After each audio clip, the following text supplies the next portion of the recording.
My heart was beating faster than ever.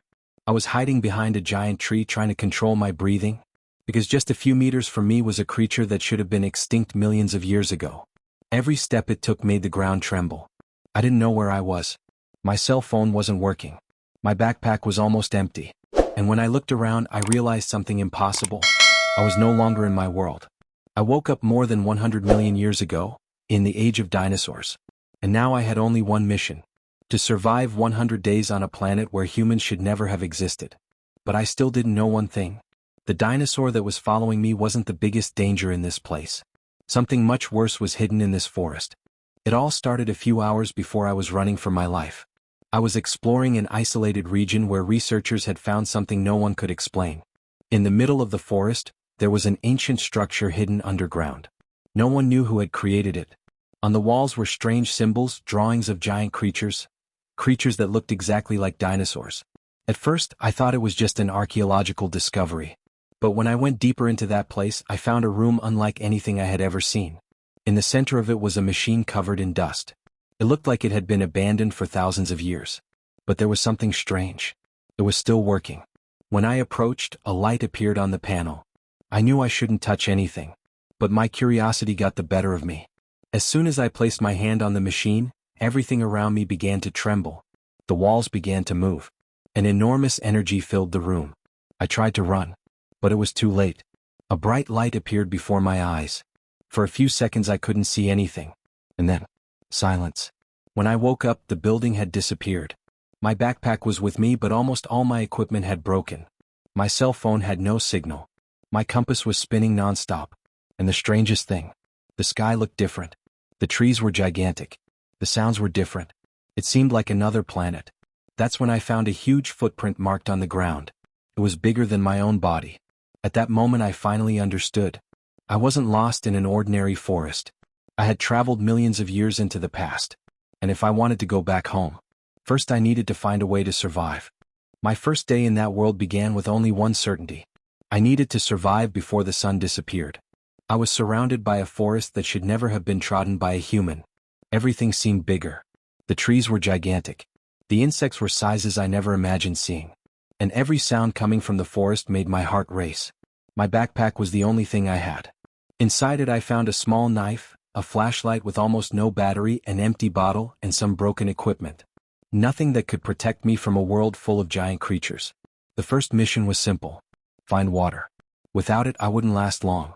After walking for hours following the sounds of the forest, I finally found a small river. For the first time that day I thought I had found something. But it was exactly when I bent down to get water that I noticed something strange. Everything went silent. The birds stopped making noise. The insects disappeared. It was as if the whole forest knew something was coming. Then I heard it. One footstep. Then another.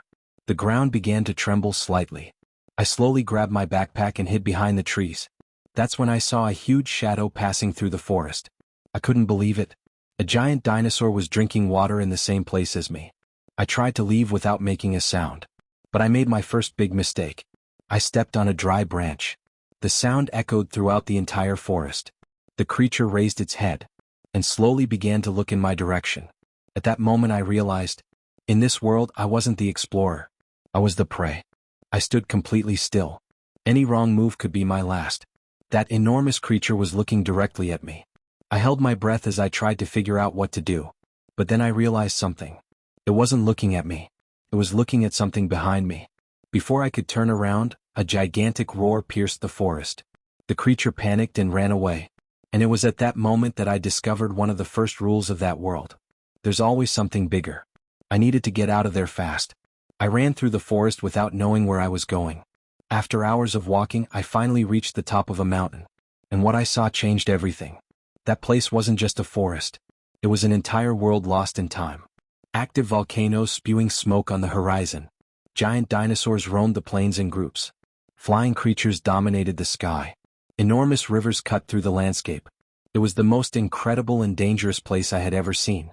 But the more I observed, the more I realized that this world had rules. The giant herbivores always traveled together for protection. The smaller ones hid during the day. And when the forest fell silent, it meant only one thing. The predator was coming. I began to study everything around me. The tracks on the ground. The sounds, the safe places. I couldn't be stronger than them. But perhaps I could be smarter. Then I found something strange near some rocks. Marks on the ground. They looked like footprints, but they weren't dinosaur footprints. And that's when a terrifying question arose. Was I really the only human lost in that place? I knew following those footprints was a terrible idea. But if there was a chance of finding another person in that world, I needed to find out. I grabbed my equipment, marked the way back, and started following the tracks through the forest. The further I went, the stranger everything became. The trees were broken. There were huge claw marks on the trunks. And for the first time since I arrived there, I couldn't hear any animals. The entire forest was silent. I should have turned back then. But I continued. And that was my biggest mistake. After a few minutes I found something hidden among the trees. It was an old, abandoned campsite. There were broken tools, cut pieces of wood, and marks on the ground. Someone had really been there before me. But the question was, where did that person go? Then I found something that made my heart race. On a stone wall was a message. Don't go out after dark. I looked at the sky. The sun was disappearing. I had spent too much time away from my shelter. I grabbed everything I could and tried to return quickly. But on the way I realized something was wrong. The marks I had left on the trees had disappeared. I was lost. Then I heard a noise behind me. It sounded like something moving slowly. I stopped. The sound stopped too. I walked again. And it kept following me. That's when I realized I hadn't found those footprints by chance. Something had left that path to lure me there. I was in a trap. And now, in the middle of the night, I needed to figure out how to escape before it was too late. That night I understood one thing. If I kept just running away, I wouldn't survive for long. This world didn't care about me. I needed to stop acting like a victim and start thinking like a survivor. As soon as the sun rose, I began my greatest challenge yet. Building a safe place. I found an area high in the giant trees, far from the predators that hunted on the ground. I used wood, vines, and anything I could find to create my first shelter. It wasn't pretty. It wasn't comfortable. But for the first time since I arrived in that place, I had a small chance. The next few days changed everything. I learned where to find clean water. I discovered which plants were dangerous. I began to understand the sounds of the forest. Each roar had a meaning. Each movement among the trees was a warning. After 30 days in that world, I was no longer the same person who arrived there. I had created tools, improved my shelter, and even discovered ways to get close to the dinosaurs without being noticed. But one thing still wouldn't leave my mind. The abandoned camp. Who built it? And how did that person disappear? So I decided to go back there during the day to look for answers. This time I was prepared. Or at least that's what I thought. Because hidden among the old objects of that camp, I found something impossible. A piece of modern equipment. Just like mine. Someone from my time was trapped in that place before me. But before I could understand what happened, the ground began to tremble. The trees began to sway. And all the dinosaurs began to run in the same direction. They weren't attacking. They were fleeing. Because something much bigger was coming. When I saw all those dinosaurs running, I understood immediately. None of them were trying to hunt. They were trying to survive. Something about that world could frighten even the largest creatures on Earth. I grabbed the strange equipment I found at camp and ran back to my shelter. But on the way something started to happen. The sky darkened. The animals disappeared. And the forest became completely silent again. The same silence as my first night there. Only this time it was different. Much worse. Then I heard a sound. A roar so loud it seemed to pierce my body. I quickly climbed into my shelter and looked into the distance. That's when I finally saw it. A gigantic predator walking among the trees. Bigger than any creature I had encountered so far. It wasn't just walking through the forest. It was destroying everything in its path. Trees that had stood there for hundreds of years were falling as if they were small plants. And the worst part, he was coming straight towards me. Everything I had built over weeks was about to disappear. My shelter. My tools. My only chance of survival. I needed to make a decision. Run and lose everything. Or try to defend the only safe place I had. Then I remembered the equipment found at the campsite. Maybe the person before me had discovered something. When I managed to turn on the device, a recording appeared. It was a message. A voice said, "If you found this, it means he found you too." My blood froze. The person who was here before didn't disappear by accident. They were running from the same creature. And the last sentence of the recording changed everything. He doesn't hunt by smell. He hunts by sound. At that moment I looked back. A piece of wood fell from my shelter. The noise echoed through the forest, and the creature stopped. It had found me. At that moment I knew. I only had one chance. Any wrong move, any noise, and it would all be over. The creature stood there staring directly at my shelter. I had never felt so much fear. During all those days in that world, I learned to run. I learned to build. I learned to survive. But now I needed to learn the hardest thing: to stand completely still. The predator began to approach. Each step made my shelter shake. I held my breath, trying not to make a sound. But then the worst happened. A part of the structure began to break. My shelter wouldn't hold for much longer. I needed to get out of there. But how do you escape something that hears every movement? That's when I remembered everything I had learned observing that world. It didn't follow scent. It followed sound. Then I had an idea. I grabbed some old tools and stones I had with me.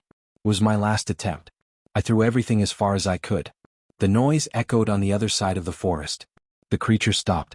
It turned slowly and began to follow the sound. It worked. But I had only a few seconds. I climbed down from the shelter and started running. Without looking back, I ran through the forest. I crossed the river. And I kept running until my legs almost gave out. Then I finally arrived back at the place where it all began. The old machine. The only chance to go home. But there was a problem. It was completely out of power. I was trapped. After surviving everything, maybe I would never get out of that world. Then I noticed something shining inside my backpack. It was the equipment found at the old camp. Perhaps that person didn't leave that behind to tell their story. Perhaps they did leave it to show the way back.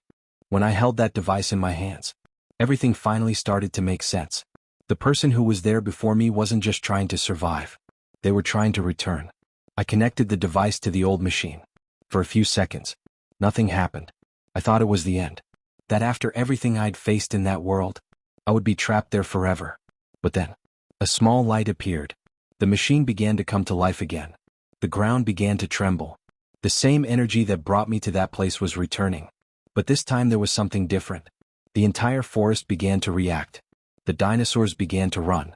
The creatures in the sky disappeared into the clouds. It was as if that world knew I was leaving. Then I heard the sound I feared most. The roar. It had found me again. The giant creature emerged from among the trees. And it started running towards me. I only had a few seconds. The machine was still charging. 90%. 95%. I looked at the machine. And I looked at the predator approaching. Then everything went white. When I opened my eyes, I was back. The same place where it all began. But now I was different. 100 days ago I woke up lost, scared, and not knowing how to survive. Now I knew that even in the most dangerous place on the planet, intelligence can be stronger than strength. I thought that adventure was over. Until I looked at my backpack. The equipment was still there. And a new message appeared on the screen. Trip started. Destination, unknown. It was at that moment that I realized my next adventure was just beginning.